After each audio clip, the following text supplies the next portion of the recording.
Jour après jour, nous survivons sans nous préoccuper de notre histoire généalogique. Sans fin, année après année, nous continuons à vivoter sans mythe fondateur, comme un cours d'eau sans source. Aussi, à force de multiplier les déracinements, alors que nous avons un besoin crucial d'enracinement et d'ancrage mémoriel, nous coexistons sans partage d'héritage commun, sans bien commun, sans idéal commun et sans défi civilisationnel partagé. Nous sommes ces peuples et cette civilisation qu'on appelle Bantou. La cloche des 60 ans des indépendances de nos nations a déjà retenti. Mais nous ne savons toujours pas qui nous sommes réellement, encore moins d'où nous venons, ni où nous allons. En restant sans réponse, ces brûlantes questions nous angoissent et nous font douter de nous-mêmes. Il est donc venu le temps de faire parler les silences de l'histoire de la civilisation bantou, depuis les premiers ancêtres. Au fait, c'est quoi une civilisation? C'est l'ensemble des valeurs, des institutions et des comportements standards qui caractérisent un peuple. La civilisation atteste le cheminement historique d'un peuple.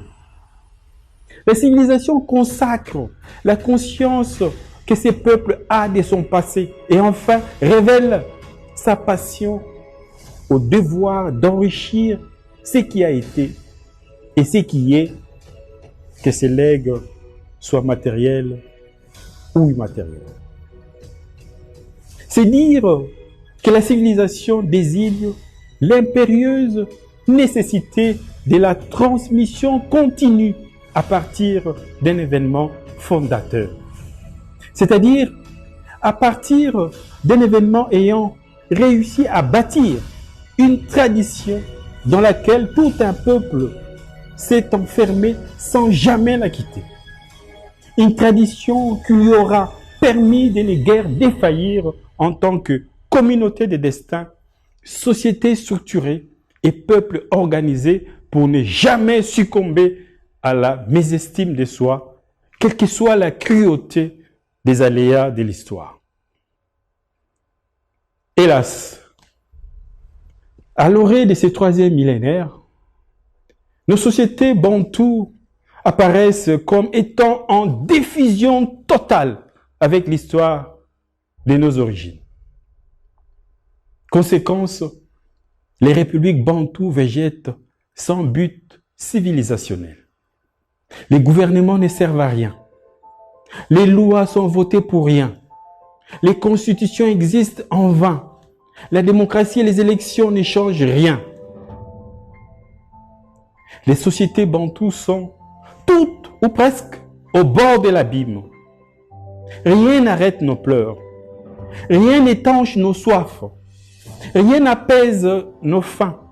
Rien ne soulage nos malheurs. Rien ne freine nos souffrances. Rien ne réfrène nos misères. Et personne ne répond à nos lamentations. Avant-hier esclaves, hier colonisés, nous voici aujourd'hui dépendants des soins des autres, de leur savoir, de leurs avoirs, de leurs industries, de leur médecine, de leurs médicaments, de leurs pensées, de leur protection, de leur bienfaisance et même de leur bienveillance. Partout, les Bantous sont devenus les plus faibles, les plus fragiles, les plus miséreux, les plus malheureux, les plus assistés, les plus sous-développés, chaque fois les sous-fifres, assez souvent en conflit fratricide et chaque fois le proie facile des appétits, des dominations des autres. En somme, nos manières d'être, souvent guidées par la routine, s'enfoncent chaque jour dans un présentisme dévitalisant, pour ne pas dire dans un instantéisme dépravant.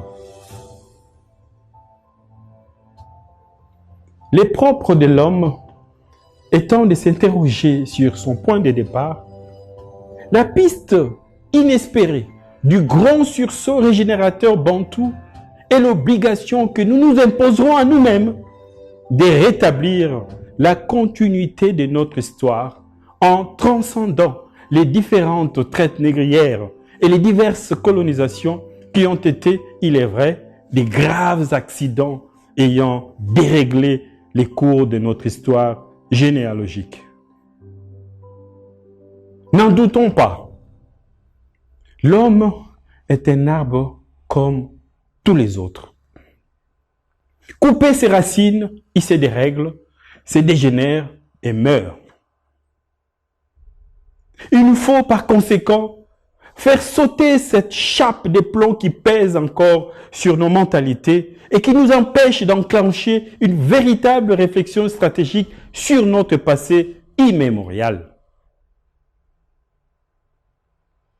Il est vrai que le terme bantou est le pluriel du morphème muntu, qui signifie être humain. Mais ce muntu a aussi une histoire généalogique. Ce muntu possède tout aussi son foyer originel. Du fait, le terme muntu vient de l'Égypte antique. Au cours de la 11e dynastie pharaonique, était vénéré à Thèbes Muntu en tant que dieu solaire primordial, mais aussi comme dieu de la guerre.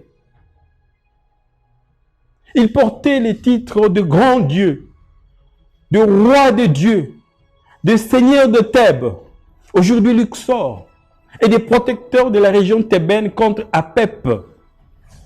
Apep, le dieu de la nuit, les lutins de l'obscurité, les héros des forces du mal et du chaos.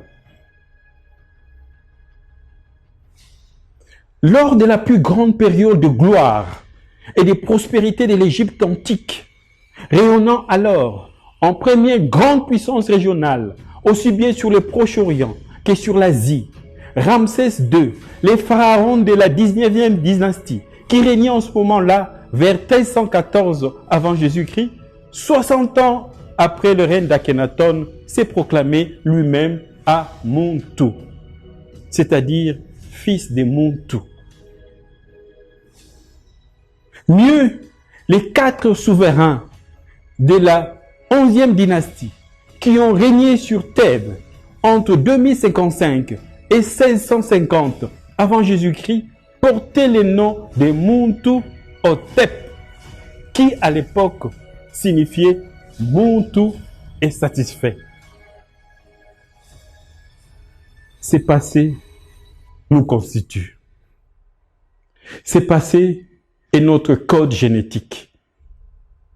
Pour bâtir nos futurs bantous sur les rocs du Muntu de Thèbes, nous devons réapprendre la chronologie de nos racines, fusionner avec ces sources primordiales de notre humanité, en ressentir les émotions, en éprouver les sensations et devenir aujourd'hui la mémoire vivante de cette épopée pharaonique. Ce qui implique la conscience d'une singularité multiséculaire. Mieux, l'autosublimation de cette particularité et la foi en cette graine originelle immémoriale appelée à redonner vigueur et puissance au tronc sinueux des arbres de vie des sociétés bantoues d'aujourd'hui. Voilà pourquoi, sur le pas de Cheikh Anta Diop, osons prendre la résolution que les corps des sciences humaines africaines soient dorénavant bâtis à partir de la civilisation égypto-nubienne. Ce qui signifie que les nouvelles humanités africaines devront avoir comme langue l'égyptien ancien et les méroïtiques au lieu du latin. Comme cadre juridique, le droit égyptien au lieu du droit romain. Comme philosophie, les systèmes de cosmogonie héliopolitaine et hermopolitaine au lieu de la philosophie grecque ou romaine. Et comme lettres, la littérature et les arts égyptiens et nubiens. Bref, il s'agit d'installer dans le nouveau Bantou des nouveaux lieux de mémoire, à savoir l'Égypte et la Nubie en lieu et place de la Grèce et de Rome. Il ne s'agit nullement d'un mot d'esprit, mais d'un pari volontariste de reconstitution généalogique régénératrice qui remonte jusqu'au premier fondateur de notre lignée humaine bantou, afin que ces patrimoines génétiques structurent notre imaginaire et se cristallisent au centre de nos schèmes de pensée et d'action d'aujourd'hui. Montou, grand Dieu, roi des dieux, seigneur de Thèbes, grand-père de nos grands-pères, ancêtre de nos ancêtres, lui qui porte la civilisation noire, kémétique, couchitique, nubienne et aujourd'hui noire africaine. Reconnaissons que nous demeurons en lui et lui en nous.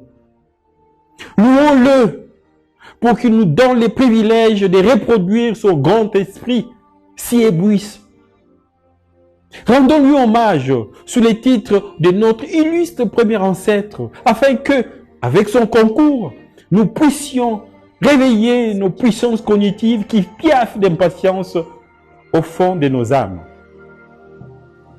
Lui qui doit redevenir notre modèle de vaillance à toute preuve, notre modèle d'agilité mentale, notre modèle de félicité intellectuelle.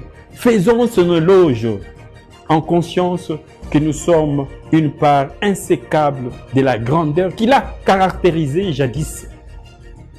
Élevons partout des statues, des stèles et des monuments votifs pour célébrer sa grandeur.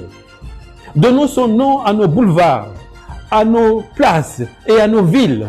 Élevons-nous au-dessus des infortunes coloniales et néocoloniales et lançons-nous crânement vers cette contrée lointaine thébaine qui est notre fontaine de jouvence.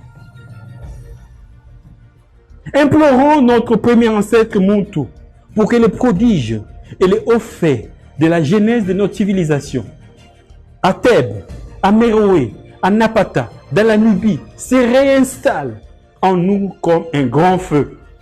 Le feu de l'intelligence de Thoth, le feu du professionnalisme d'Imhotep et le feu de l'esprit créatif de Ptah.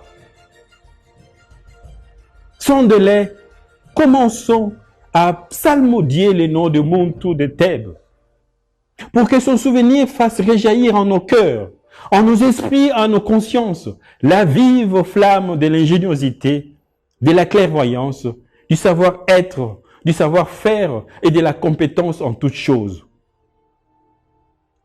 Le salut de l'âme bantou dépend de cette volonté de redevenir, et ce pour demeurer à jamais, les continuateurs de la grande lumière noire allumée par Montou à Thèbes. Poètes, écrivains, sages, prophètes, prêcheurs, conférenciers et maîtres d'école, reprenez les flambeaux de cette histoire de nos origines. Politiciens, enseignants, historiens et intellectuels, bataillez sans fin pour que cette histoire devienne tant les racines que le centre de gravité de nos rêves et de nos réflexions. Artistes, griots et musiciens, élevez vos arts et vos musiques à la gloire de ces passés pharaoniques. Jeunesse bantou, jeunesse africaine, jeunesse congolaise, embrasse la cause sacrée de cette histoire qui nous est immanente. N'ayons peur de rien. Fusionnons nos âmes avec les génies de notre premier ancêtre Montou de Thèbes, qui circulent encore dans nos veines. Il ne s'agit nullement d'une harangue des circonstances. Il est ici question d'une évocation auto-panégérique de la mémoire lignagère oubliée de notre humanité noire, afin que s'accomplisse l'aggiornamento de nos âmes bantoues. Tel est l'ultime levain de la farine bantou. Notre renaissance est au prix de ces combats mémoriels décisifs. Au nom de Montou, mettons-nous-y.